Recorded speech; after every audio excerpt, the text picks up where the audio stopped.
سعودی عرب میں 20,000 سے زیادہ ناکارہ گاڑیاں سڑکوں سے ہٹا دی گئی ہیں۔ سعودی عرب میں تباہ شدہ اور ناکارہ گاڑیوں کو ریکارڈ سے خارج کرنے کے لیے 1 سال کی مہلت کا آغاز 1 مارچ 2022 سے شروع ہو چکا ہے۔ مملکت بھر کی میونسپلٹیوں نے 20,000 سے زیادہ تباہ شدہ اور ناکارہ گاڑیاں اٹھوائی ہیں جو شہریوں کا منظرنامہ خراب کیے ہوئے تھیں۔ الوطن اخبار کے مطابق بلدیاتی کونسلوں نے گزشتہ 10 ماہ کے دوران مملکت کے 8 علاقوں کے چوراہوں اور سڑکوں سے تباہ شدہ اور بیکار کھڑی ہوئی 20,891 گاڑیاں اٹھوائی ہیں۔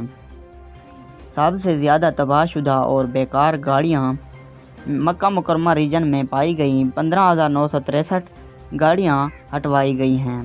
الشرقیہ ریجن میں 1,627 گاڑیاں جبکہ تبوک ریجن سے 1,312 گاڑیاں ہٹائی ہیں۔ باہا ریجن میں میونسپلٹی نے 792، عسیر ریجن میں 728، جازان ریجن میں 256، حدود شمالیہ میں 113 اور الجوف ریجن میں 100 گاڑیاں ہٹوائی گئی ہیں۔ ان شہروں کی میونسپلٹیوں کی فیلڈ ٹیمیں تباہ شدہ اور ناکارہ گاڑیوں پر نظر رکھے ہوئے ہیں۔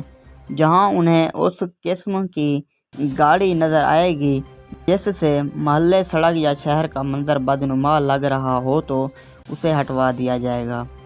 یاد رہے کہ سعودی حکومت نے تباہ شدہ اور ناکارہ گاڑیوں کو اپنے ریکارڈ سے ہٹوانے کے لیے تاخیر اور تجدید کے جرمانوں اور فیس سے استثناء دیا ہے۔ 1 مارچ 2022 سے اس پر عمل درآمد شروع ہوگا۔